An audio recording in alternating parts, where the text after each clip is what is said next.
Awesome. Okay, so tonight we're going to talk about two things. We're going to talk about exhaustion and we're going to talk about deceleration.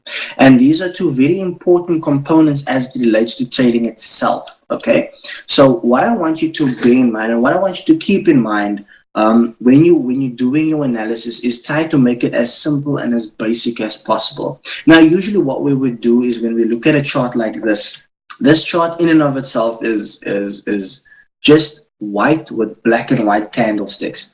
Now we need to obviously identify what does this market actually want to do. Now in with that question, we also need to identify what has the market already done. So I'm going to take it from this angle over here, from this point over here, and I'm going to show you how these two components kind of repeat itself throughout this process in terms of opportunity for entry. Okay. So one of the things that we're going to be looking at is breaking this chart down into its simplest form. So what I want you to see is that if I look at this as my resistance over here, now at this point you're asking, why is that not going to be my resistance? And the reason that this is not going to be my resistance is because if you'd notice, this trend has already run and therefore there has already been a retracement. So in other words, we already have a B, and a C. And as you already know, C becomes A. And as a result of C becoming a new trend is now obviously looking to form, which means a new retracement is looking to form as well. So this over here, this trend and this retracement has already happened. So that from here on is in the past. And now we need to focus on what is present and what is futuristic. So with that being said, I will now identify this as my support level. So I will then have my trend over here. So I'll have my A and my B. If I want, I can simply just look at this as my new A and my new B, because this is in fact my new trend. I cannot use this as a resistance because this resistance has already given me a retracement, whereas this resistance in and of itself has to still form a retracement. Okay.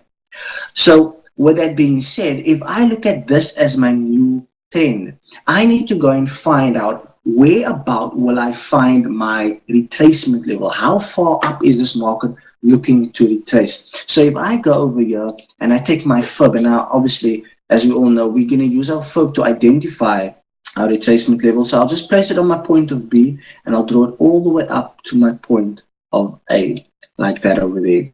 Now, bear in mind, there's one of two things that I want to look for. Number one, I want to look for which fib is the market most likely to test. Now, I can say 23.6 fib, but there's another question I need to ask myself. And that question is, how familiar is the market with this 23.6 level? So if I was to take that line, and I can see that this market is not that familiar with the level, only because of the fact that it tested it over here.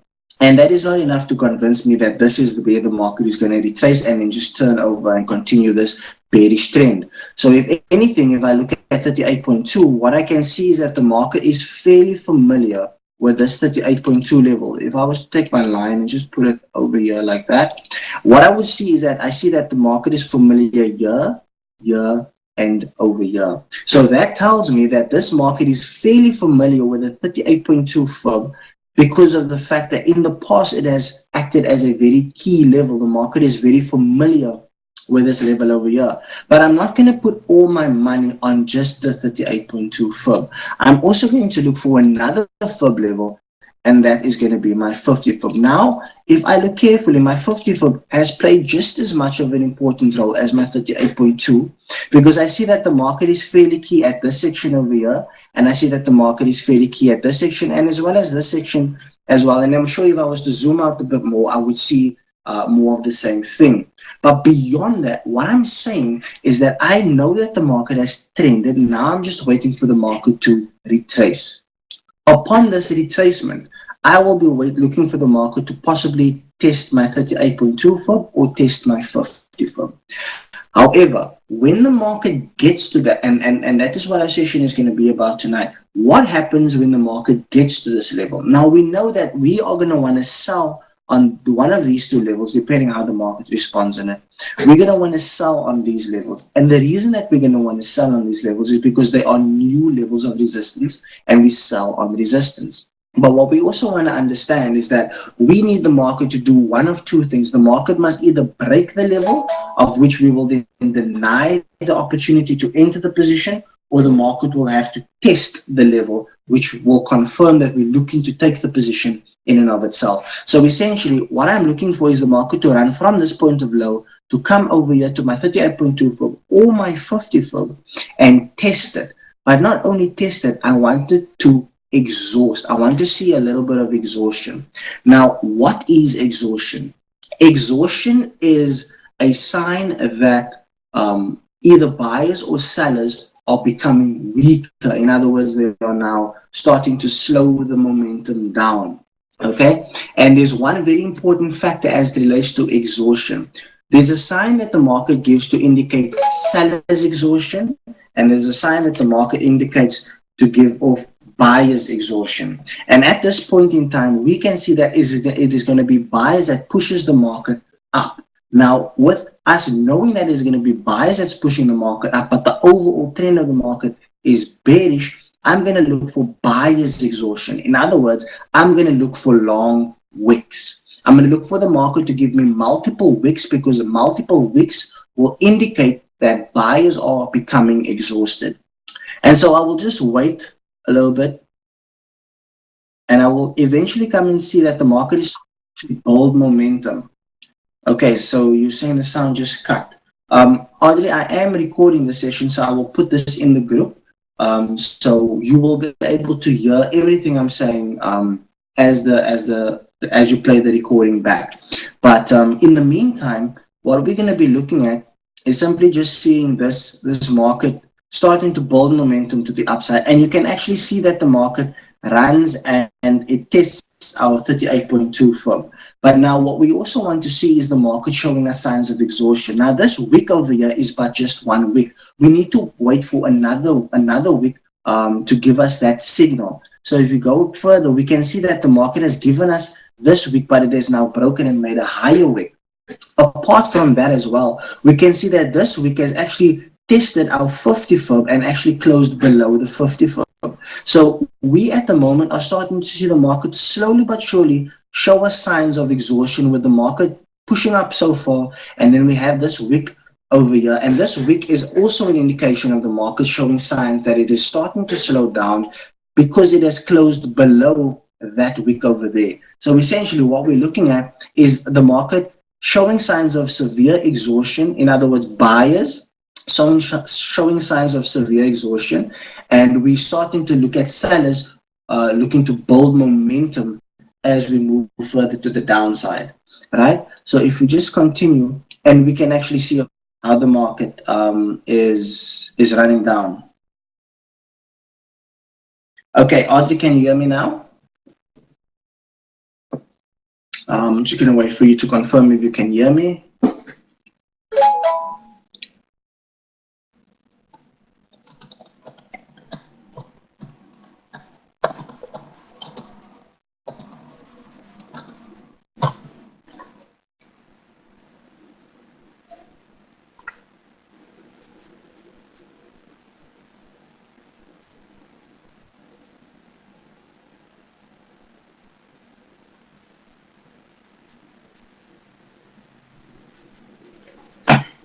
Okay, so I'm just going to wait for you to respond, Audrey.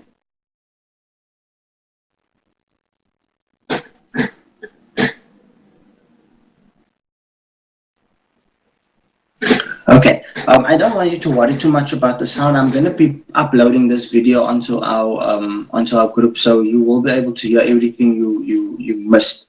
So it should be fine. We can obviously continue our session from here, and then you can just kind of review it after we're done with the session.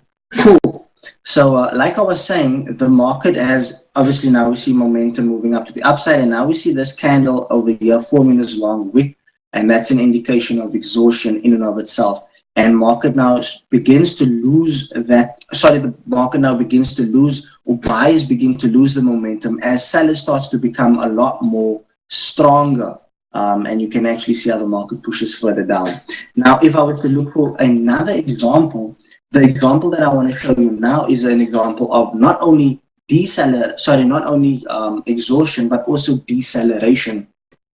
And if I look over here, I take my resistance point over here. And remember, the reason I'm taking this as my resistance is because this retracement was as a result of this trend. So this trend formed a retracement, and as a result of that, this trend has done its job. I'm not going to put my cursor all the way on top over there because it has already given me a retracement level. So I'm looking at that as my new resistance, and I'm looking at this as my new support. And as you will know, we are keeping it very basic.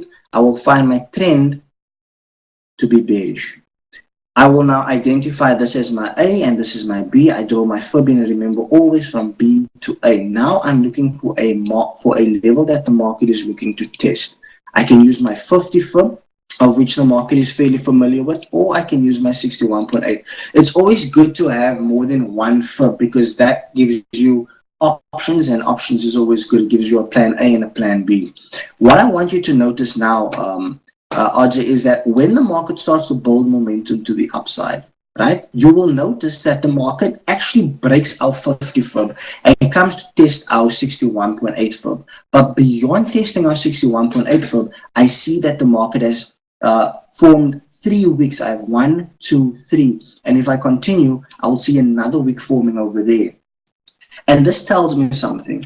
This tells me that there is not only exhaustion, as I can see that there's wicks over there.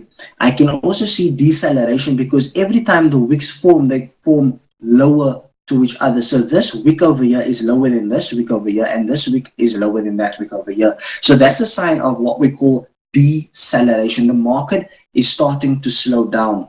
Buyers are now starting to slow down. So what we have is, number one, buyers is looking to slow down. And number two, we also see buyers becoming exhausted. And with that information, I can now confirm that we are looking at sellers now starting to build momentum, pushing the market further down. And as we continue looking at this chart, we will see that eventually the market actually does just break to the downside, as you can see over there. So what I want you to bear in mind, and what I want you to pay attention to, Audrey, is that when I'm looking at this market as a whole, I'm looking at opportunities. I'm obviously looking at what I have versus what I need. So if I was to look at that, that was my trend, and I needed a retracement. And here I see that the market has now retraced. But what happens when the market gets to our level of retracement? That is when we are going to start looking for levels of exhaustion and levels of deceleration. And so just to kind of conclude our section tonight, I want to work on what is a lot more relevant to the current time, which is the present. I will look at this to be my resistance point over here because, like we said again, this is the beginning of our new trend, and I will look at this to be my level of support. Okay, so I can see that my trend over here is bearish. Okay, I can confirm that I have a bearish trend. I will now look to see this as a retracement. I also want to check my retracement. So I see that the market is kind of just shy of my 50 fib. So in fact, I'm not even looking at the market to come all the way up to my 50 fib. But what I am looking at this chart, one of the things that I see on this chart is, if you look over here, I can actually see all of these wicks. And again, like we said, wicks indicates buyer's exhaustion. Tails indicate seller's exhaustion. You can see that every time before the market moves up, you're going to see a whole lot of tails, and tails indicate seller's exhaustion, which means buyers are becoming stronger. And when you see before the market moves down, you're going to see a whole lot of wicks, because wicks indicates buyer's exhaustion, indicating seller's momentum. So now I see that the market has formed these multiple wicks on a resistance point. So what I have is an A, I have a B, and I have a C all the way up over here. It's not testing my 54, but it is around that level. But what validates this level as a C is the fact that there are multiple wicks, telling me that buyers are becoming exhausted. And if you look very carefully, you will actually start to see that momentum is busy pushing down. And this is a sure sign of us this market maybe wanting to make an even lower low. In other words, not only testing this low, but breaking it also. So Audrey, I just want to ask, is there any questions that you have as it relates to the session that we have, that we had tonight? Or is there anything you would like me to add, or anything that you would like to?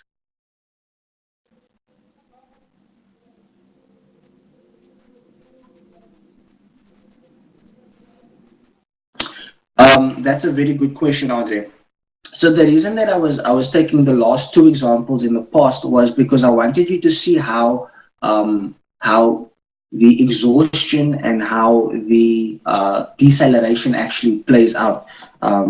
What I was basically trying to say was the reason I did this in this way was not to it wasn't anything in relation to the current analysis. It doesn't form part of your analysis right now. It's what we call backtesting. So it allows us to see patterns that has happened, and we want to see if there's a possibility that these patterns can happen again. So when I looked at the last two examples, so this is the second example, I saw that the market has come to test the 61.8 flow, and I saw that before the market actually ran to the downside, it showed me signs of exhaustion, which is wicks over there, and deceleration. So that doesn't form part of the current analysis. This forms part of backtesting. So just to make sure that I continue to, it's basically keeping your skill set sharp. Like in this example over here, I see that there's my trend and I'm on a retracement, but I also have these wicks over here indicating exhaustion, which means in the current market, we are still looking for a possible rollover where the market will continue making lower lows. I'm not sure if that answers your question. Perfect. Is there any other question that you have?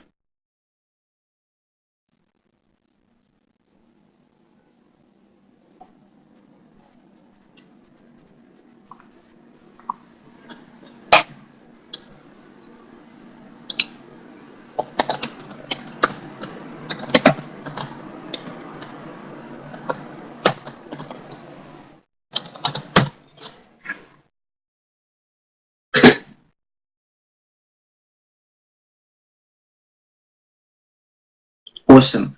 So Audrey, I think this was a good session. I've recorded this session. I'm going to put it in the group tomorrow morning, so you can just keep record of all the online sessions that we do. I will be uploading more recorded sessions, just so that you guys always have reference points to kind of revisit certain topics if you may be unclear with a couple things.